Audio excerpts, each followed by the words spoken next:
So you're looking to buy a car and you're afraid that you're gonna walk into the dealership and you're gonna get scammed, abused, overused, and manipulated.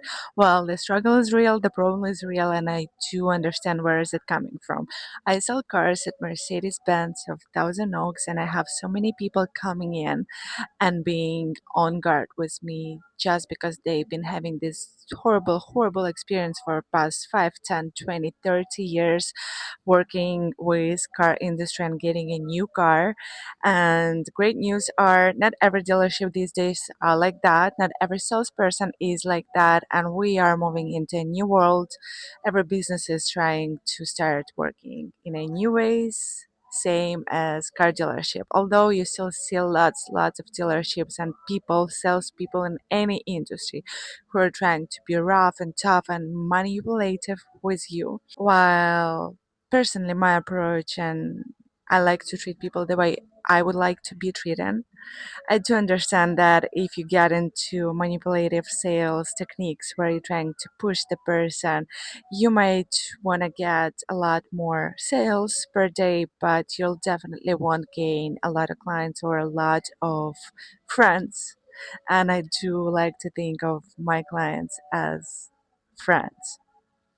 So I made this video for you to give you few tips on what to look out for when you go into dealership and how to understand if you're working with a nice salesperson or a scammer. Let's go into the video. So what do you want to do? You want to ask from them for a full price breakdown that is printed on the piece of paper where you will see your MSRP, your negotiated price, some addendums on the car. And believe it or not, like once you step in the car dealership, you expect the price to be one, but then in the end it's just another price because of lots of addendums, and every dealership has some type of addendum these days. For example, my dealership, we do have the coating on the car, the protection on your door handles and everything. But keep in mind that this number shouldn't be more than like 2,000 on top of the car, because I've heard the crazy stories where some dealership will sell the car below the market just in the sake of you to come in the dealership, and then they give you a whole lot of other addendums worth of like $15,000 on top of the pricing of the car. So keep in mind that shouldn't happen with you. The most addendums would be two, maybe maximum 3,000. But if you think that like that it's not fair that the car dealership has it, all of one will do some type of add-ons these days just because we're in the business industry and everyone's doing the business. I can't blame them for that, and but I can blame those who are doing this 15,000, 10,000 addendums, and I do feel sorry for people who fall for that. So, other than this one addendum on your car, you shouldn't be seeing anything else on your car except for MSRP, which goes for price of your car, your addendum that equals to your final pricing, and then you'll see your taxes, which are equal to taxes of the area where you live at. For example, like mostly all LA areas would be something like 9.5, then Ventura's taxes would be 7.5, etc. Beverly Hills will have their own, and different states, if you're looking from different states, you guys will have your own taxes. Just keep in mind that that shouldn't be anything different than the percentage of your area code. And then you'll also fee your document fees, your registration fees. They shouldn't exceed, I'm talking for like California specifically, they shouldn't exceed the $1,000, maybe 2,000 roughly, but that I see pretty rarely. Usually they're below $1,000. Those are like your document fees, registration fee, license fee, DMV fee. So that's pretty much it. And then obviously the final price with the taxes. So those are the whole numbers you should be seeing on your price breakdown. Then also dealerships will also add your warranties, your maintenances. Just keep in mind that those are not a must, those are a want, and you can ask for them to exclude those if they have put them on your price breakdown, because that's completely willingly, and you need to choose what you need to buy for yourself. You definitely want to get your gap insurance, and here's why. Let's say you buy your car and it costs for you once you're buying with all the add-ons, with all the percentage rates, your owning amount, let's say $40,000, right? And then the second you drive the car out the lot, you drive it like say a day, 2 week, months, and your car with extra miles on it, it will worth, let's say, $45,000. So there's this $5,000 in case if you get totaled. The owning amount of you on your car versus the price of the car is negative 5,000. And if you get that gap insurance, those 5,000 will be paid for you, and you won't have to lose your money. And usually gap insurance is not that bad, so I always recommend my clients to get a gap insurance if they can. And definitely, if the warranty is expired on your car, if there is no certified warranty on your car, I definitely suggest you to get a warranty in case if something happens. These are cars, we don't know what might happen to them.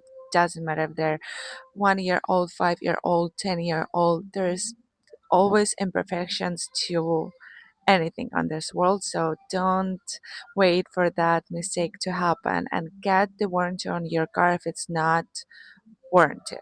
Also, a good option to save a little bit of a money is also to get a prepaid maintenance, which in a long term, if you're planning to take care of your car and change oils as often as it is suggested by the brand, by the car. So I definitely suggest you to get a prepaid maintenance because it will help you save a little bit on of the money on a long term of you getting your car serviced if you don't get that option. And there's also an option to get a wheel and tire insurance, not insurance warranty, sorry, which sometimes also comes in handy if you drive like me and you park awfully and all your rims are scratched and you always like tear down your tires, drive on something, I don't know, just drive horribly.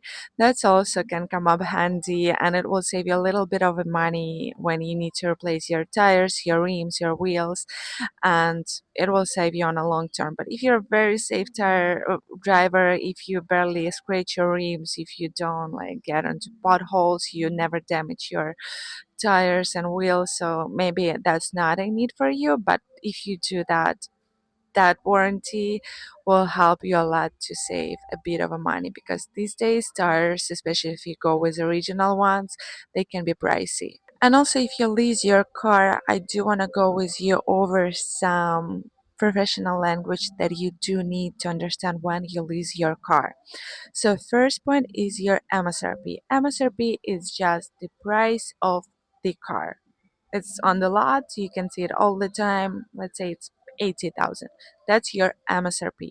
And then we are coming to residual value, which is the estimated price of the car on the market once your lease is over with whatever the mileage you're planning to put on the car. You're leasing the car today, its MSRP is $50,000. In 3 years, when you're gonna release your lease, the bank, the from for us it's Mercedes, decides that approximately your car will cost $30,000. So that's your residual value, $30,000. So let's say the higher your residual, the less will be your monthly payment, because you basically in lease you're going to be paying for the difference of your MSRP and your residual. So your MSRP is 50 and your residual is 30, then you're going to be paying for those $20,000 worth of the car. And let's say your MSRP is 50 and your residual is 35, you'll be paying only for $15,000 of the car.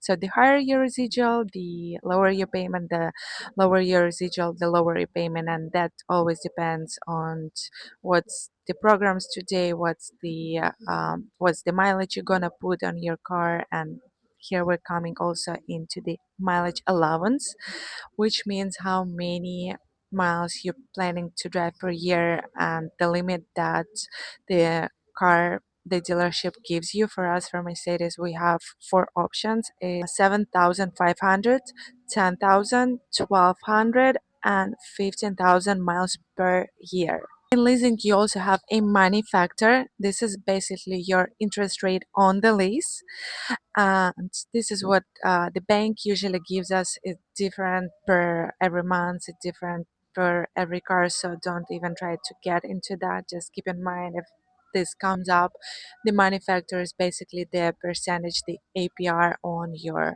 monthly lease. And then you also have your lease term. Sometimes you might see something for like 12 or 13 months, which is pretty rare. Usually it's very expensive, except that there is a program going on. Like, for example, for us in Mercedes this month, we have a very great program on S classes for 13 months lease, but that's not often a case.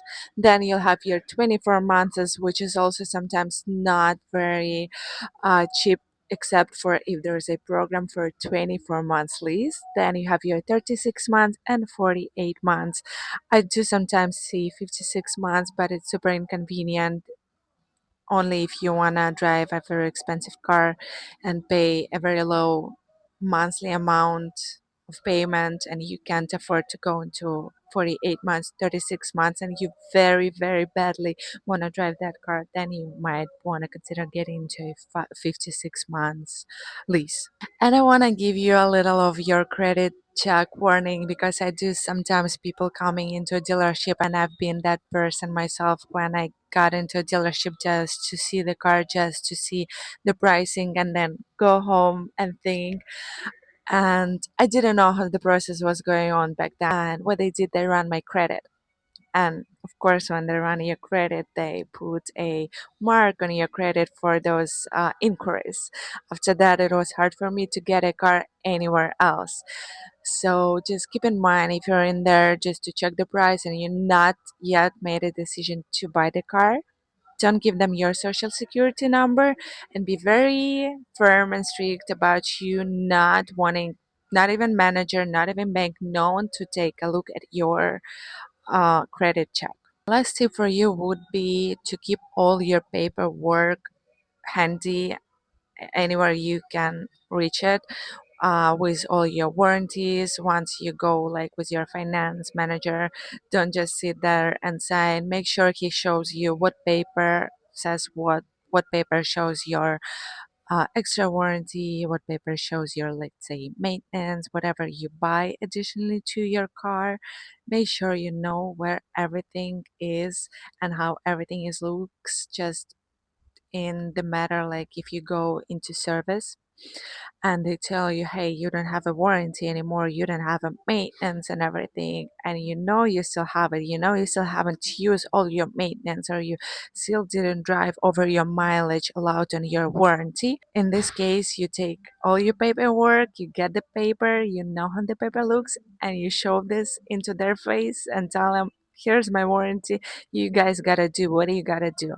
And I've seen people losing their warranties. I mean, you can always call back to your dealership and ask them to send you to bring that out for you. But in case if you lose that contact with your dealership, just make sure you always know where your paperwork is. There's so many other things to go over and to know about dealership. But like if you know these few things that I shared with you, and you see the people, the salespeople, the dealership is pretty much clear about that, then you're in a good hands. And I would suggest you to go ahead with this dealership, especially if your salesperson's being very nice, very helpful, not pushy, not like manipulative, not salesy. Give them a chance and maybe give them a business, because for us, for salespeople, it's, since we work off commissions, it's very sad to see us working very hard trying to get you into your perfect car, and then you walking away from us and getting into other dealership when they are putting all those tactics on you, and you end up being in their hands instead of ours, who is a better service, better approach, and everything. So just be respectful to salespeople. If you're not ready to buy yet, if you're still just to see around, just let them know, because these people are working off commissions only, and we do respect you as much as we want the respect back to us. Thank you so much for watching this video. I hope you guys get into very good hands and your next experience with your car dealerships will be great. And you can always reach me if you have any questions. I'm gonna leave my working phone number. You can follow me on my Instagram. I'm very responsive on my Instagram. And you can also follow me on my TikTok. Thank you so much.